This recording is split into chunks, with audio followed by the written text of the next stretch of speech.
En estos momentos hay dos robots correteando por Marte, horadando piedras y enviando imágenes con señales casi inequívocas de que allí en algún tiempo hubo vida. Pero también llegan imágenes del Marte de ahora y es un desierto barrido por el viento seco y frío. Algunos dicen, es como ver en retrospectiva el inicio de la vida en la Tierra y el futuro que nos espera.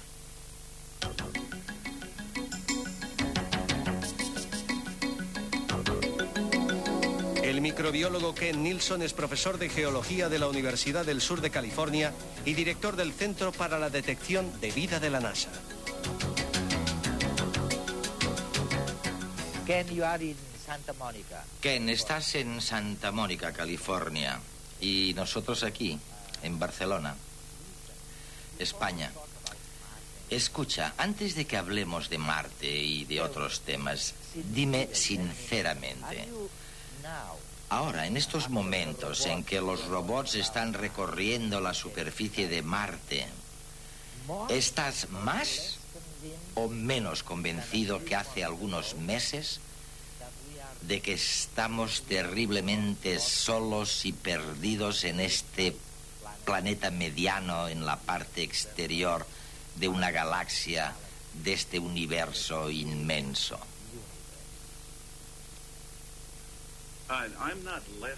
No estoy menos convencido de que no estamos solos, pero creo que con los resultados de los últimos meses estoy más convencido de la falta de datos relativos a la existencia de vida en Marte. Pero Marte solo es la primera parada de muchos otros sitios. De modo que se mantiene intacto mi entusiasmo en cuanto a la existencia de vida en el universo. No obstante, hasta ahora no puedo decir lo mismo de Marte. Ya sabíamos que había vapor de agua en la atmósfera marciana y también que era muy probable que la hubiera en los polos en forma de hielo. Ahora, gracias a las ondas enviadas al planeta rojo, tenemos pruebas certeras de su existencia. Sin embargo, la gran pregunta permanece aún sin respuesta. ¿Hay agua líquida? En realidad, la búsqueda de agua líquida en Marte y en cualquier otro lugar del sistema solar es la búsqueda de vida extraterrestre. Esta búsqueda no es fácil, por lo que debemos ir a aquellos lugares donde las probabilidades de éxito sean mayores. Y esto significa donde haya agua líquida o donde la haya habido alguna vez. No se trata de una falta de imaginación a la hora de pensar en formas de vida diferentes a las que conocemos y, por tanto, con requerimientos distintos. Simplemente es una limitación impuesta por las leyes de la química. Una célula es un reactor químico. Su funcionamiento depende de las reacciones bioquímicas de su interior y estas se producen cuando las moléculas que constituyen la célula colisionan unas con otras al azar. Por tanto, es imprescindible que estas moléculas se muevan y es indudable que es mucho más fácil moverse en un medio líquido que en uno sólido. El vapor también supone otra barrera para la vida. Estar en un gas flotando puede hacer que resulte muy difícil mantener todas las partes unidas. Y una célula tiene que mantener unida toda su maquinaria para poder funcionar.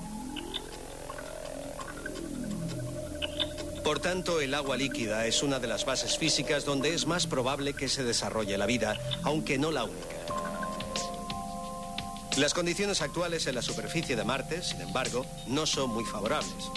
Hace demasiado frío para que el hielo se funda, y aunque lo hiciera, se evaporaría rápidamente, ya que debido a la baja presión atmosférica, en Marte el agua hierve a tan solo 10 grados. Pero un factor puede mejorar la situación. Si el agua contiene sales, puede encontrarse líquida por debajo de los 0 grados, y Marte es relativamente salado. Además, Marte tiene un interior caliente y probablemente también hielo subterráneo, de manera que este hielo podría derretirse en algunos puntos y formar reservas líquidas. En nuestra exploración espacial vamos siguiendo el rastro del agua, el camino más probable para ver si estamos solos o no.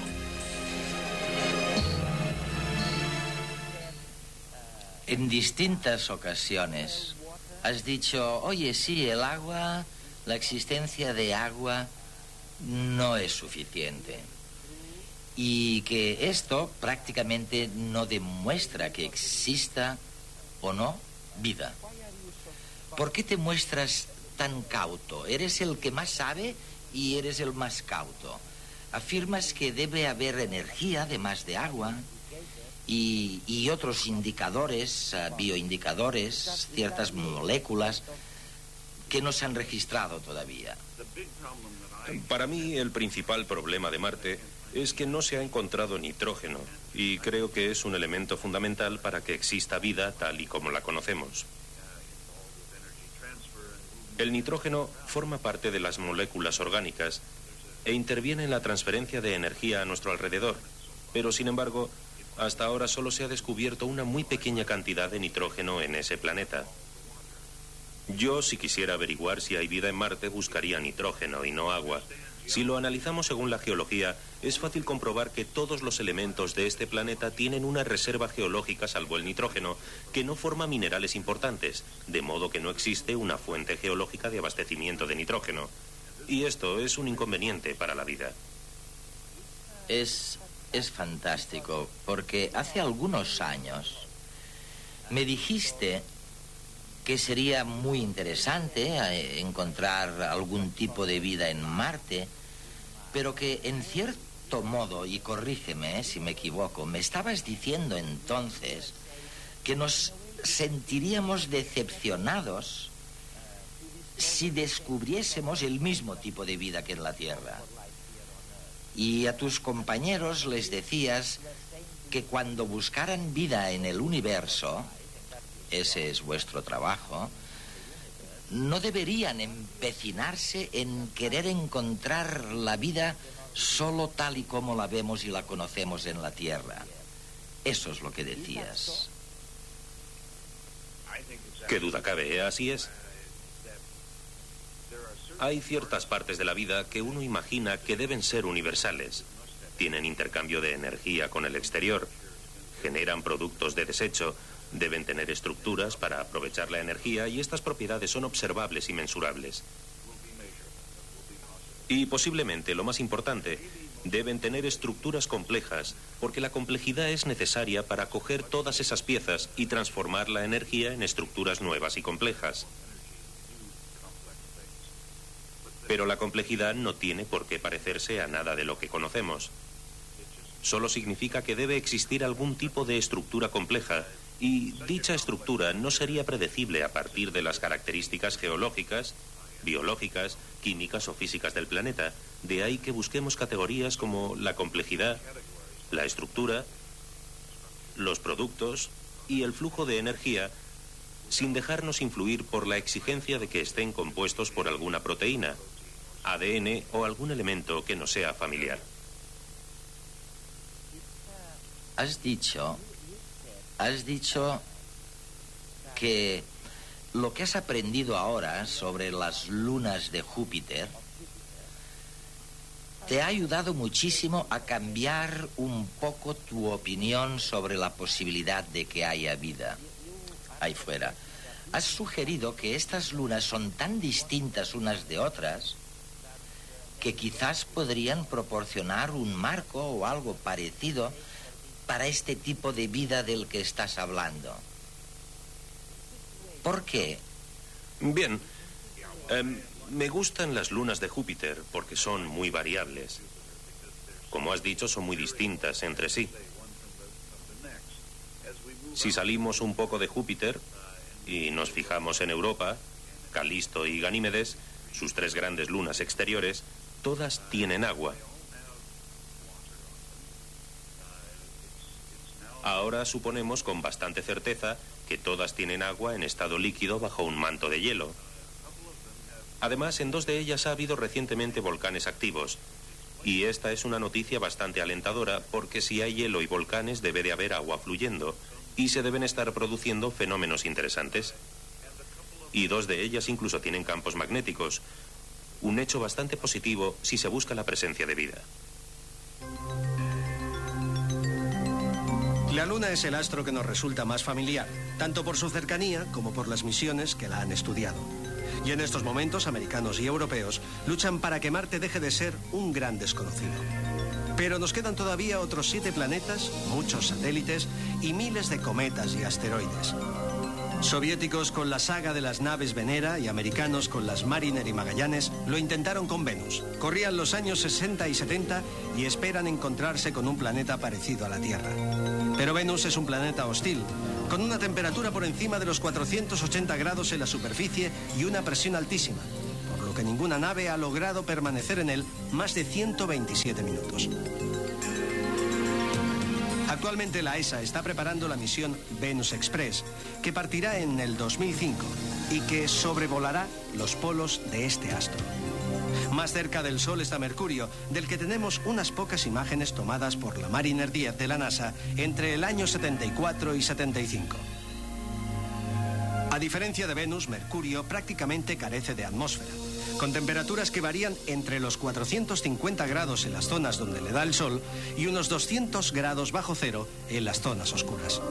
En mayo la NASA prevé mandar a la nave Messenger y para el 2011 también la ESA, en colaboración con Japón, lanzará la Bepi Colombo. Estas nuevas misiones a Mercurio buscarán respuestas a preguntas como ¿por qué este planeta es tan denso? ¿O por qué carece de atmósfera? Comprender mejor la estructura y las condiciones de cada planeta nos ayudará a entender cómo se formó el sistema solar y a poner límites en las condiciones que pueden favorecer la existencia de vida.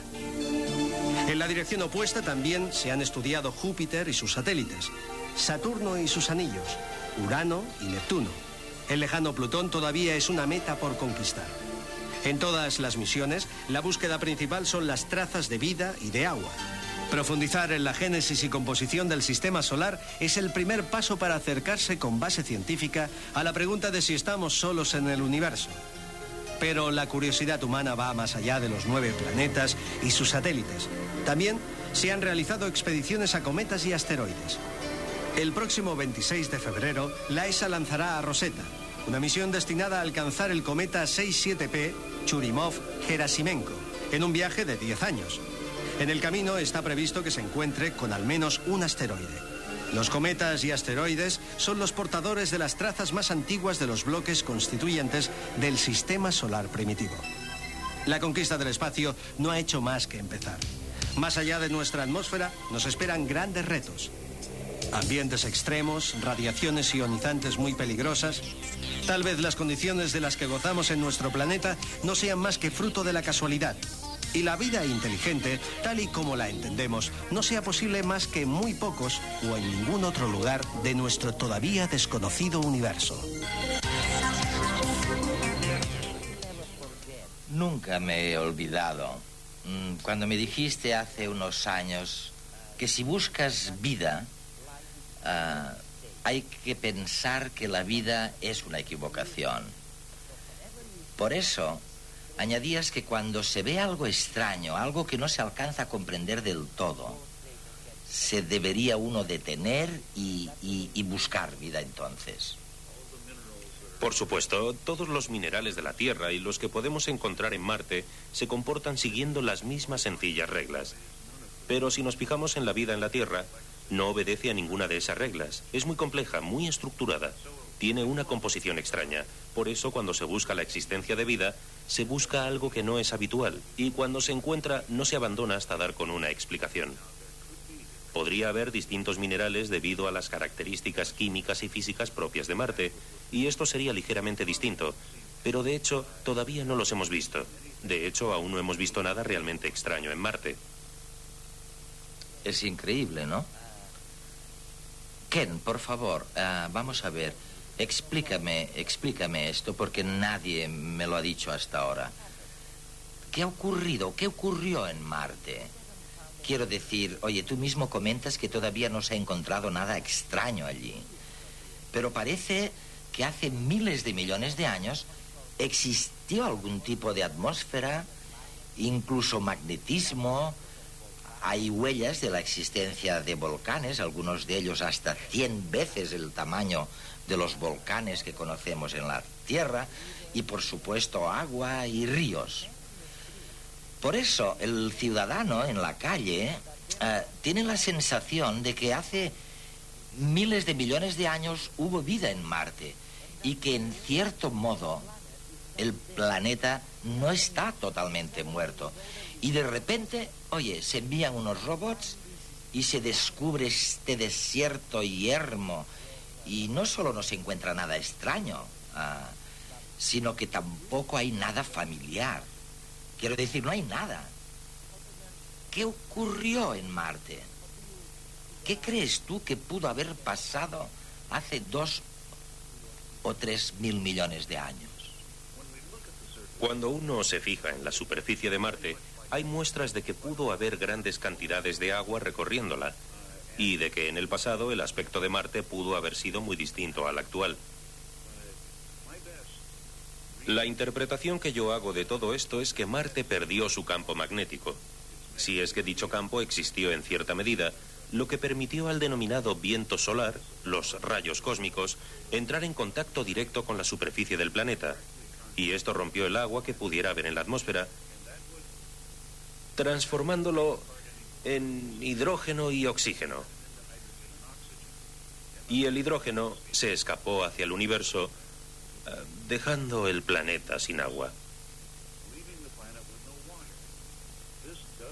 Pero esto no descarta la posibilidad de que existiera vida bajo la superficie del planeta, que habría evolucionado durante mucho tiempo y que todavía hoy estuviera escondida.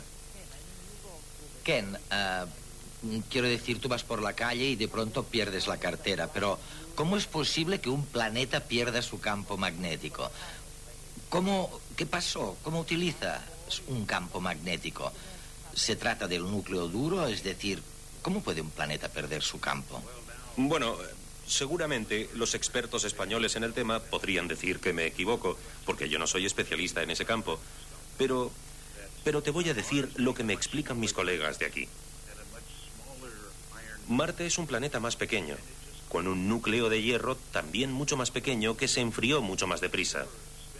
Y es cuando el núcleo líquido gira a distintas velocidades respecto a la superficie exterior, cuando se genera realmente el campo magnético.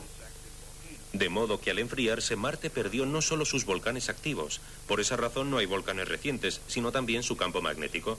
Por eso, en mi opinión, las consecuencias fueron desastrosas para los defensores de la existencia de atmósfera y vida en la superficie del planeta. Desde que los primeros homínidos salieron de África hace más de 1,5 millones de años para colonizar Asia y Europa, el afán del hombre por conquistar territorios inexplorados ha sido uno de los motores de la historia. Algunos, como Alejandro Magno, buscaban gloria personal y poder. Otros, como el veneciano Marco Polo, se sintieron fascinados por otras culturas. Gracias a su contacto con la China imperial, se abrieron rutas comerciales entre Oriente y Occidente. Y precisamente en busca de un nuevo camino entre ambos mundos, Cristóbal Colón descubrió un continente entero que colmaría de aventuras a los conquistadores europeos de los próximos siglos. Pero no solo las riquezas materiales y el ansia de dominación han movido a los hombres a la exploración. También la curiosidad y la investigación científica han sido el motivo de numerosas expediciones que nos descubrieron la geografía del planeta durante los siglos XVI, XVII y XVIII. Gracias a ellas se conoció la enorme diversidad de la naturaleza del planeta. En el siglo XIX los viajes intrépidos dejaron de ser patrimonio exclusivo de navegantes experimentados. La aparición de la burguesía urbana, con tiempo libre y dinero para gastar, promovió la democratización de las exploraciones hacia los últimos rincones del planeta que quedaban por descubrir. Con la llegada del siglo XX, el hombre llegó también a los polos, las metas más inaccesibles de la superficie terrestre. Entonces, alzó la vista al cielo. En 1953, dos exploradores, Hillary y Tenzing, conquistaron el Everest, la cima más alta del mundo. El mundo comenzaba a quedarse pequeño para nuestra curiosidad insaciable. Solo 4 años después, la Unión Soviética sitúa el Sputnik en órbita. Es el inicio de la carrera espacial. 12 años más tarde, un americano pone el pie en la Luna. Desde entonces, solo 12 hombres han pisado nuestro satélite. Pero el ser humano ya mira más allá. La próxima misión es Marte. aunque ya se plantean, al menos teóricamente, misiones más lejanas cuyos próximos destinos serán Plutón y Titán, un satélite que posee una atmósfera similar a la nuestra. Mientras tanto, desde los observatorios astronómicos se han descubierto 105 planetas más allá de los límites del sistema solar. Poco a poco, las estrellas dejan de ser solo puntos en la noche para convertirse en nuevas metas por alcanzar. ¿Cómo te planteas el futuro? Mucho me temo que tus sugerencias sobre la vida y la diversidad en Marte no son halagüeñas y concibes Marte como una parada a medio camino, como una etapa intermedia en un viaje hacia la colonización posterior del universo. Bien,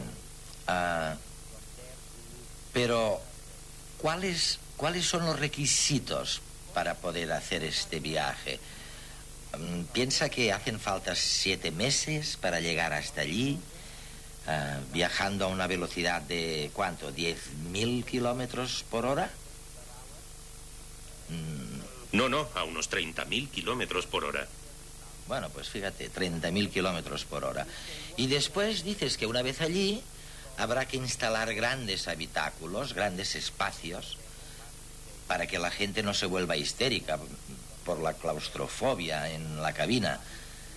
Oye, ¿y qué más? ¿Será necesario obtener recursos del lugar, de lo que encuentres allí? ¿Cómo visualizas todo este proceso?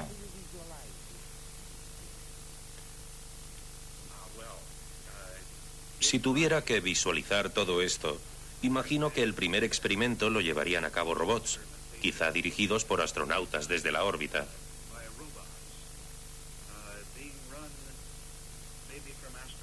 Es decir, algo que nos encantaría conseguir es la realidad virtual. Ponerse un casco y dirigir un robot que esté en la superficie del planeta, un robot casi viviente que recogiera muestras y fuera aprendiendo. Pero no podemos hacer esto desde la Tierra porque se necesitan más de 10 minutos para que la señal llegue a Marte y por lo tanto no podemos pensar en nada parecido a esta realidad virtual desde nuestro planeta. Quizá primero debería pensarse en situar astronautas en órbitas para que tuvieran contacto virtual inmediato y pudieran dirigir artefactos muy sofisticados en constantes misiones en lugar de tener instalaciones permanentes que deben construirse en la superficie y que precisan mucha energía y recursos para regresar de dicha superficie. No es tan fácil ni tan barato. Por eso, cuando nos comprometemos a viajar a la superficie marciana, debería ser un compromiso global, puesto que todos los países de la Tierra deberían participar en dichas misiones.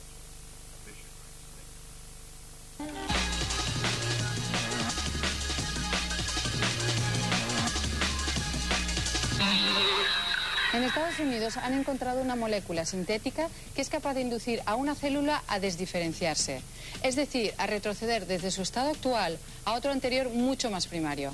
El compuesto ha sido bautizado como reversina.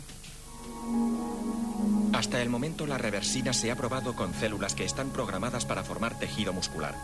Cuando interviene, las células deshacen el camino que las ha diferenciado para volver a su estado de células precursoras. Estas son células pluripotenciales, es decir, que son capaces de convertirse en diferentes tipos de células, por lo que son muy útiles para producir tejidos varios. Las células pluripotenciales son difíciles de obtener, de modo que si es posible reconvertir células ya diferenciadas para que obtengan la capacidad de volver a convertirse en tejidos específicos, como hueso o cartílago, se dará un paso muy importante para reparar órganos dañados. Con frecuencia, los padres se quejan de no entender a sus hijos y acuden a especialistas para superar los problemas de incomunicación que surgen en la familia. En la prestigiosa Universidad de Yale han editado una guía para disfrutar de una paternidad satisfactoria. Las dudas más frecuentes surgen alrededor de la educación, el tiempo de ocio y la disciplina. Un grupo de pediatras norteamericanos, tras atender miles de casos y aprovechar la experiencia de 90 años en materia de educación infantil de la Universidad de Yale, ha elaborado un manual destinado a aconsejar a los padres sobre los temas que más les preocupan y que van desde la elección de juguetes a la estimulación a la lectura. En el libro, que enseña a los progenitores a actuar en cada situación, queda claro que los niños aprenden más y más rápido si se sienten queridos por sus padres. Además, es esencial que los pequeños sepan que hay momentos para cada actividad. Se les tiene que hablar claramente, sin engaños. Incluso hay que ser tajantes, pero siempre demostrándoles cariño. Los ingenieros de la NASA están probando un avión impulsado simplemente por rayos láser, por lo que no necesita combustible para surcar los cielos. El aparato ya ha realizado con éxito el primer vuelo experimental. Si finalmente el avión supera todas las pruebas, se abrirán las puertas de una nueva era de la aviación. Tras la primera fase, el siguiente paso es probar la nave en tareas militares. El éxito de los ensayos preliminares inicia una nueva vía de explotación comercial del avión que tan solo pesa 300 gramos y sus alas no sobrepasan el 1,5 metros de longitud. El primer avión que funciona exclusivamente con rayos láser está diseñado por ingenieros de la NASA. Su revolucionario sistema de alimentación es muy simple y eficaz. Tan solo consta de una célula fotovoltaica incorporada a su armazón, que es la que recibe el rayo láser invisible proyectado desde tierra, lo que le permite volar sin combustible. La naturopatía goza cada vez de mayor aceptación. Según una encuesta reciente, 1 de cada 2 pacientes españoles ha acudido a una consulta de medicina alternativa en alguna ocasión. Concretamente, la estadística refleja que el 65% de los españoles ha recurrido a la medicina naturista alguna vez en su vida, lo que demuestra la gran popularidad de la que goza. En otros países de la Unión Europea, como Alemania o Francia, el porcentaje se eleva hasta el 90%. E incluso en los servicios de la Seguridad Social se incluyen terapias como la homeopatía y la acupuntura. Lo que es evidente es que médicos y autoridades sanitarias cada vez tienen más en cuenta las técnicas que propone la medicina naturista. De momento, se han iniciado algunos programas piloto en los que se combina la medicina tradicional con remedios naturistas que son menos agresivos. Entre las técnicas más novedosas se encuentra el Anpuku, una disciplina japonesa que realiza diagnósticos a través del estudio del abdomen, y el Sotai, basado en la relajación muscular. Con la llegada de la primavera, los árboles se llenan de hojas y flores. ¿Pero qué desencadena este despertar justo cuando finaliza el invierno? Todo parece indicar que las especies vegetales tienen una alarma que les alerta de la llegada del buen tiempo. Muchas plantas contienen una alarma genética que les avisa sobre cuándo despertar del letargo invernal para florecer en primavera, según ha constatado un equipo de botánicos británicos y estadounidenses. El gen identificado se encarga de bloquear la acción de otro gen que es el responsable de la inactividad vegetal durante los meses de invierno. Los expertos, que han desarrollado ensayos en diferentes zonas de la campiña inglesa y norteamericana, han descubierto algunas claves que pueden explicar este proceso. El principal beneficio de conocer los mecanismos que desencadenan la floración es que será posible aumentar la productividad de los cultivos.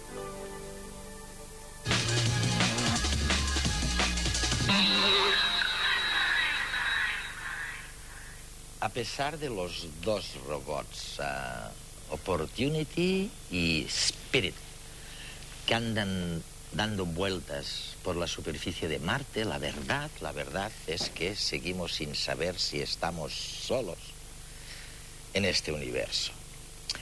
Estamos aprendiendo algunas cosas. Claro, han sintonizado con redes en España o en otros continentes gracias al satélite de Televisión Española. Digo que estamos aprendiendo algunas cosas. Ken Nilsson, de la NASA, nos estaba diciendo en la primera parte de este programa que no todo es el agua y que, bueno, casi tan importante es el hecho de que haya un intercambio de energía con el exterior para el organismo vivo, sea el que sea. Y luego dice Ken, Ricardo y Paco, dice que sean complejos, que haya habido tiempo de generar una cierta complejidad, ¿no? Y dice, y no creáis, dice Ken, yo no sé si exagera o si es una broma, no creáis, lo del intercambio con la energía es universal, si no, no hay vida, pero este tipo de complejidad no tiene que ser exactamente o parecida siquiera a nuestra complejidad. Bueno, está diciendo que podría haber vida extraterrestre, distinta de la nuestra. ¿Cómo lo ves eso? Bueno, pues creo que Ken ha tocado el núcleo del problema, es decir, se nos escapa, sabemos identificar a la vida, pero no la sabemos definir, es decir, no sabemos lo que es. Y obviamente en cualquier excursión que hagamos por ahí a buscar vida, si no mejoramos en ese conocimiento, y parece que no va a ser fácil, pues estamos limitados a lo que sabemos hoy en día. La duda que pone Ken encima de la mesa es válida. Es decir, ¿y si no se parece a lo que tenemos en la Tierra? Pasará desapercibido. Paco, ¿tú qué crees de eso? Sí, es cierto que no entendemos lo que es la vida realmente. De todas formas, yo diría que en un viaje tan corto, al fin y al cabo Marte es nuestro vecino próximo, ¿Cuántos yo no kilómetros? esperaría 400 millones de kilómetros 400 en el mejor de los casos. Sí.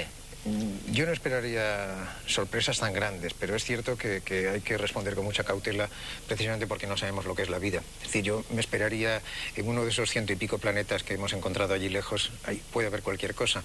Diría que en este sistema, bueno, todo debería ser más o menos familiar. Me guío por la geología. Los planetas del sistema son cada uno como personas, cada uno con su personalidad, pero todos tienen rasgos de familia. Quizá la vida también, si la hay. Oye, a mí lo que me asalta la duda es de que, por un lado, gente como Ken, y bueno, y vosotros, me estáis diciendo, es muy rara la vida. Bueno, él tiene esta frase preciosa, ¿no? La vida es una equivocación, en el sentido de querer decir, es tan difícil que la membrana no reviente y que todo funcione dentro. Hay que ir con tanta intensidad contra el desorden universal, que la vida es una cosa rarísima. Pero por otro lado, tú, Ricardo, en tu Río Tinto y en estas investigaciones, me estás sugiriendo que das una patada y sale vida en este planeta. O sea, que hay vida prácticamente en todas partes, ¿no? ¿En qué quedamos? O sea... Yo ahí estaría en desacuerdo con mi amigo Ken. O sea, que sí, yo supongo que él exagera un poco porque es un buen provocador. Pero de cualquier manera, la astrobiología, vamos, el acúmulo de información que se está recogiendo en los límites de la vida, nos está diciendo que la vida no es tan delicada como pensábamos hace unos años, que la vida es muy obtusa, que cuando tiene una oportunidad surge. Lo que no sabemos es precisamente cómo juega con esas oportunidades, pero por eso la exploración de un planeta hermano es tan importante, porque si encontráramos algo, si encontráramos evidencias de vida pasada o presente, tendríamos ya dos sistemas y podríamos comparar, que es el juego que le gusta a Paco, poder comparar y a partir de ahí, claro, hacer inferencias. Y no podéis comparar todavía, ¿eh? De momento no. En este sentido, James Lovelock dice algo interesante, y es que cuando la vida pone el pie en un planeta, lo coloniza por completo, lo llena de vida. Y bueno, esto sí es cierto, en este planeta lo es una esperanza para la facilidad de encontrar vida en otros sitios, porque esto querría decir que no tendríamos que buscar en ningún sitio especial, sino que la vida habría infectado todo el hábitat. Si tuviéramos un segundo. Yo debo decir que cuando oigo a alguna gente, vamos, a mucha gente discutir sobre la necesidad o no de buscar vida en otros planetas, me hago cruces, porque como economista, si a mí me das una sola cifra, el precio de la lechuga un viernes, es que no puedo decirte nada, ni si sobran lechugas, ni si faltan, ni si es demasiado alto el precio, demasiado bajo. Necesito otro dato, necesito otro número. Una semana anterior, si una semana anterior el precio era tal, ya te puedo empezar a estudiar qué está pasando con las lechugas, ¿no? O sea que yo creo que efectivamente hasta que no encontremos otro número, va a ser muy difícil saber qué caray somos, ¿no? Y de dónde venimos y a dónde vamos. Oye, ¿sabes que en las historias del espacio la gente cree que va a ir de vacaciones al espacio? Y ha habido unos experimentos muy serios con ratitas, pobres, siempre están en medio, diciendo que, bueno, oye, que cuando vayamos al espacio será para quedarnos, porque sufrimos tales transformaciones en el cerebro que no conseguiríamos volvernos a habituar en la Tierra, por lo menos las ratitas.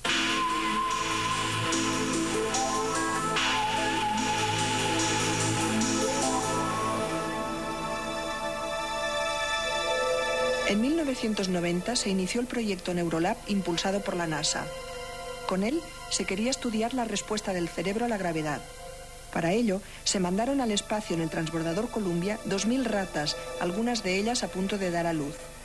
Dieron 256 vueltas a la Tierra durante 16 días. Aquí en la Tierra la gravedad es omnipresente.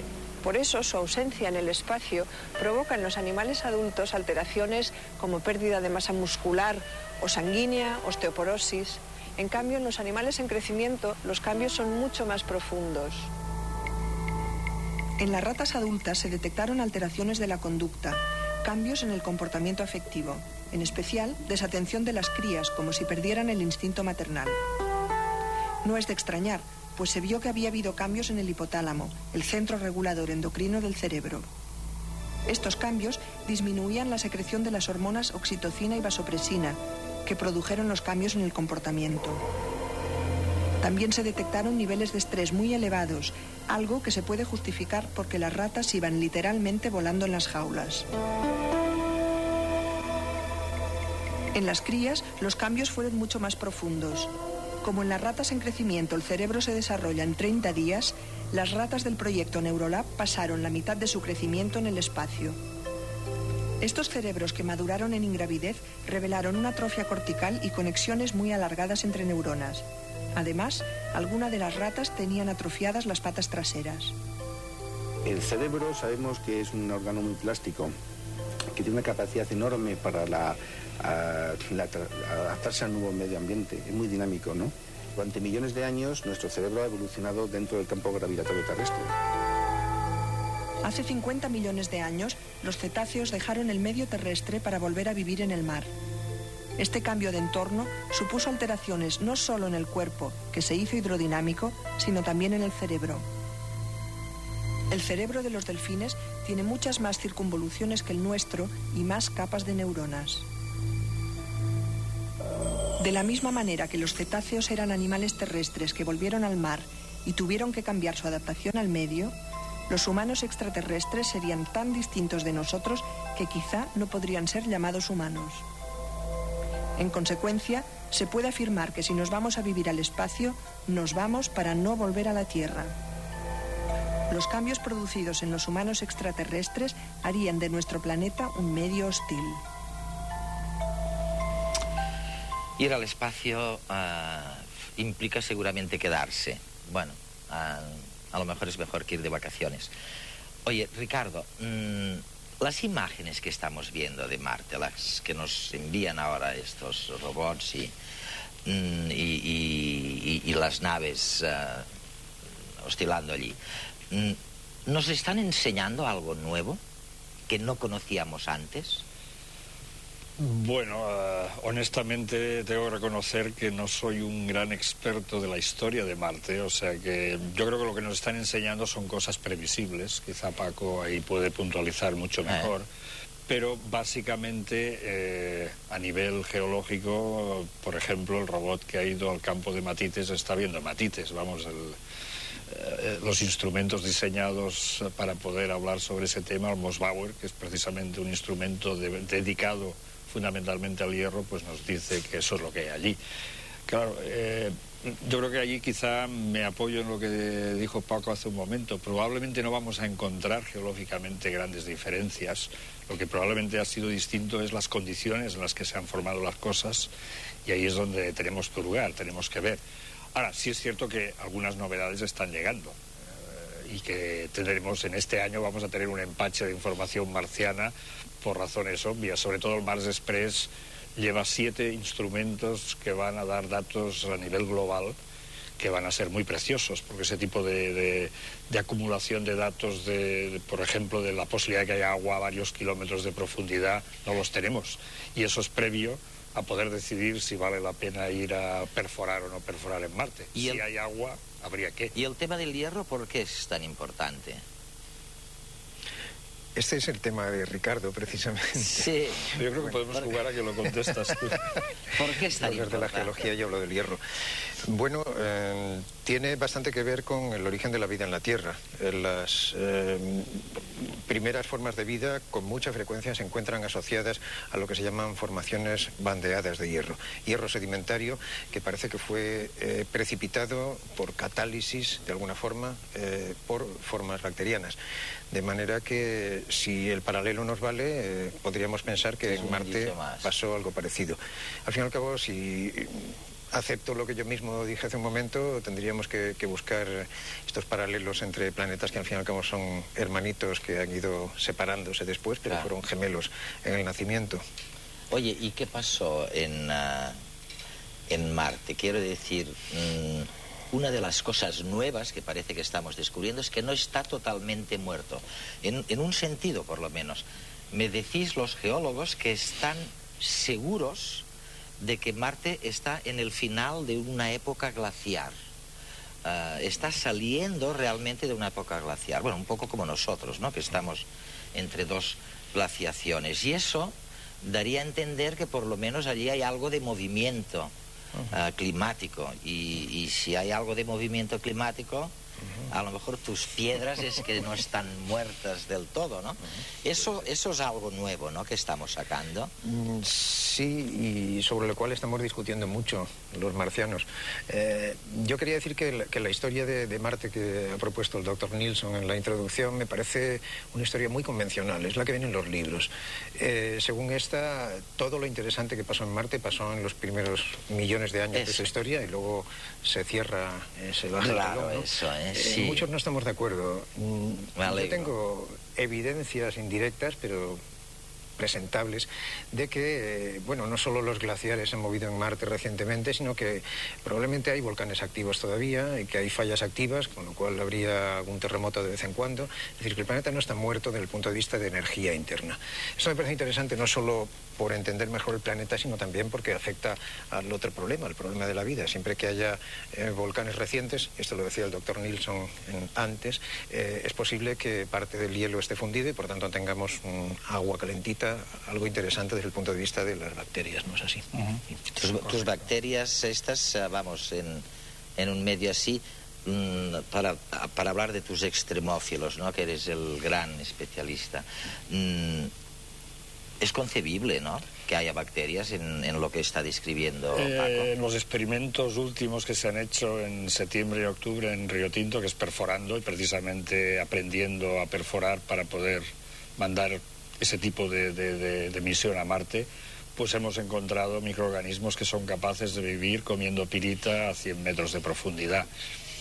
Entonces no veo razones para que en Marte eso no suceda si se dan los condicionantes que se necesita para que eso suceda. Es decir, que haya energía, que lo ha subrayado mucho la energía. Sí. En Marte hay energía, no necesariamente la energía del planeta, la radioactiva, la radioactiva, es decir, o la del núcleo, la que dé el núcleo, sino que también existe la de sus minerales. Los minerales, el hierro está oxidado, por lo tanto, quiere decir que previamente tuvo que estar reducido y seguramente a unos cuantos metros o kilómetros de profundidad estará en estado reducido para que alguien lo pueda oxidar.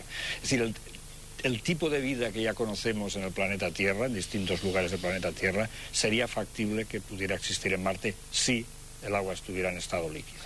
Y si, y este es un condicionante, nos ponemos, como decía Ken Nilsson, bueno, más de uno manos a la obra, ¿no? Y aquí hay dos, básicamente.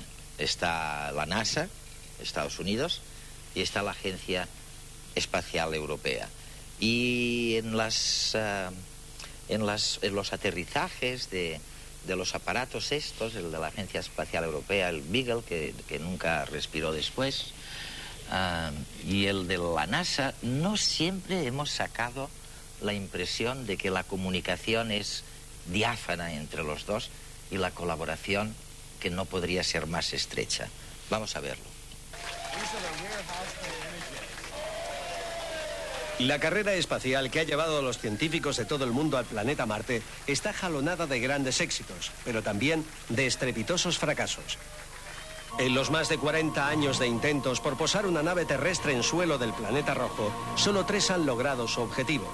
Los vehículos Viking 1 y 2 y la Mars Pathfinder, y 7 se han quedado en el camino.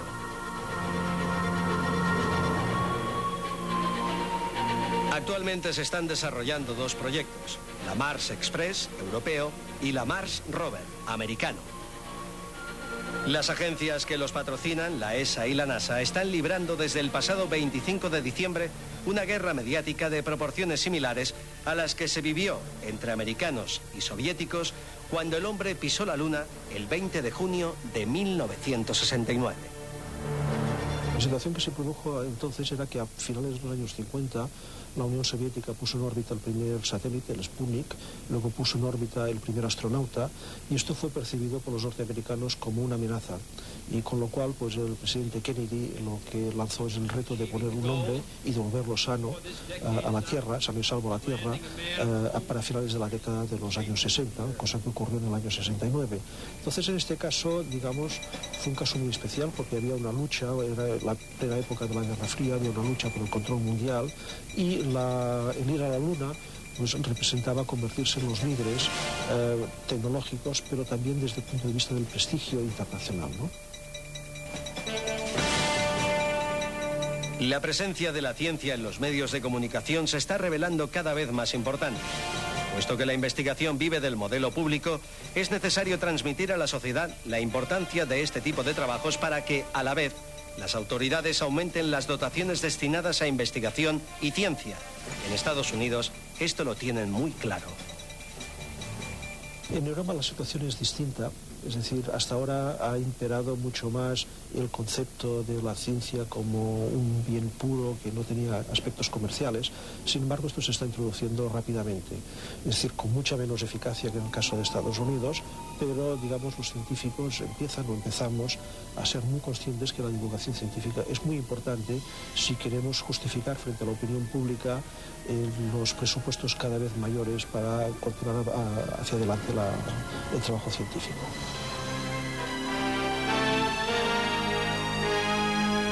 Entre NASA y ESA existe y ha existido una fuerte tradición de colaboración.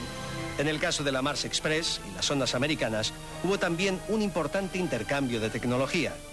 Sin embargo, ambas agencias libraron una guerra mediática con claros vencedores. En este sentido, sí que se podría hablar de vencedores y vencidos, porque NASA tiene un aparato de publicidad, de propagandístico, de intensificación de su imagen muy potente, muy bien hecho, y además exigen a todos los proyectos que lleven asociados todo un plan de comunicación con los medios. En cambio, en el caso de ESA, yo creo que esta situación está mucho menos trabajada, es mucho menos potente y es mucho menos, yo diría, que profesional.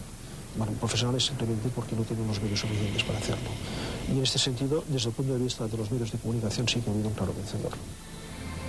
A menudo estas guerras mediáticas ofrecen una visión sesgada de los avances científicos, valorando poco el largo plazo. En el proceso de captar la atención del público juegan tanto los éxitos como los fracasos. Tragedias como la del Challenger o del Columbia contribuyen a dar a la investigación espacial una dimensión épica, que en numerosas ocasiones difícilmente puede ser igualada por el mundo de los robots. A lo mejor estas rivalidades no son más que el resultado de que, bueno, la ciencia ya es planetaria, lo ha sido casi desde el nacimiento, y en cambio, bueno, el mundo sigue dividido en estados, ¿no? Y naciones. Ricardo, una cosa me he quedado con ganas de saber. ¿Hay alguna bacteria aquí abajo, debajo de mi zapato, en el río Tinto, que podría hoy vivir perfectamente en Marte? No en la superficie por la temperatura, pero sí a unos cuantos metros, no sé cuántos, eso lo sabremos dentro de unos meses, si existiera agua líquida y hubiera minerales. Poca agua líquida. No necesita mucha. El mineral que se ha perforado en Río Tinto tiene una cantidad mínima de agua, pero la suficiente para que esos microorganismos puedan sobrevivir.